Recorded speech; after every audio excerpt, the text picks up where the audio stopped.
de Marie Gaillot. Voilà pour l'essentiel. Gagny, je voulais juste avoir votre opinion parce que je vais terminer par un petit coup de gueule parce que là, franchement, il y a quelque chose qui ne me plaît pas du tout, du tout, du tout. Et comme j'ai envie de le dire, tout simplement, il y avait ce matin, dans la session matinale au programme, des épreuves qui étaient réservées aux handisports. Et c'est pas le handisport, comment dire, moyen, hein, c'était les stars des handisports qui avaient rendez-vous ici sur la pelouse d'Amsterdam. Il y avait un certain nombre d'épreuves qui étaient organisées. Le public a énormément apprécié. Sauf que la réalisation internationale, et nous on en était dépendants sur François, eh bien n'a pas passé une seule image de ces handisports, préférant passer les qualifications de la haute Europe. J'ai rien contre les sauteurs en hauteur, préférant passer le javelot de l'heptare, préférant passer je ne sais quoi, n'importe quoi, tout, sauf les handisports. Et ça, je trouve ça parfaitement anormal.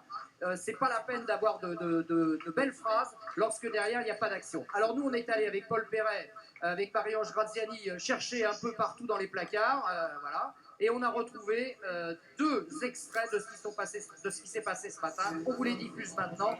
Le 100 mètres avec Marie-Amélie Le Fur, qui reste l'une de nos grandes chances de médaille aux Jeux paralympiques et qui court sur 200 mètres. Elle est opposée à sa grande rivale, Marlou van Rooyen, la néerlandaise. Marlou van Rooyen qui a pris un départ moyen, mais attention, dans sa deuxième partie, la voilà Marlou van Rooyen en pleine action. Marie-Amélie Le Fur à l'extérieur qui va peut-être déboucher en tête sur ce 200 mètres. Mais le retour de Marlou van Rooyen qui va remporter ce 200 mètres devant son public d'Amsterdam à la Daphne Skippers. Et deuxième place pour Marie-Amélie Le Fur qui réussit son meilleur temps de la saison, 25,76. Stéphane, pour Marlou van Rooyen, respect.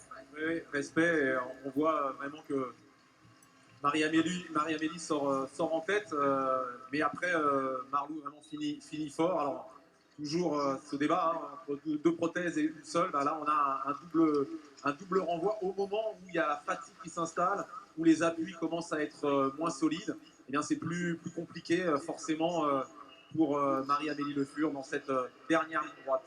Marie-Amélie qui est championne paralympique en titre du 100 mètres et qui a quand même remporté 8 titres mondiaux. Absolument. Et Stéphane Diagana qui sera consultant avec nous aux Jeux paralympiques de Rio, qu'on retransmettra d'une manière quasi intégrale, en tout cas par rapport aux images dont on disposera également. Gagny, juste un point de vue. Moi, je voudrais juste te remercier parce que c'est pas un coup de gueule, c'est juste, c'est plus qu'honorable. Et c'est pas étonnant venant d'une chaîne publique, tout simplement. Merci à vous. Merci Gagny. Et puis juste un petit clin d'œil à notre ami Jean-Baptiste Alaise qui a pris une très jolie 3e place au concours du saut en longueur. Là aussi, on a été rechercher l'essai.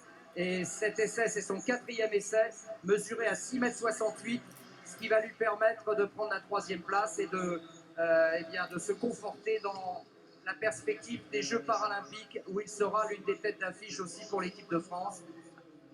À noter que le phénomène Markus Rehm était là, l'Allemand, le phénomène de la longueur à qui on n'a pas autorisé malheureusement de participer aux Jeux Olympiques. Et regardez ce que Markus a réussi à faire.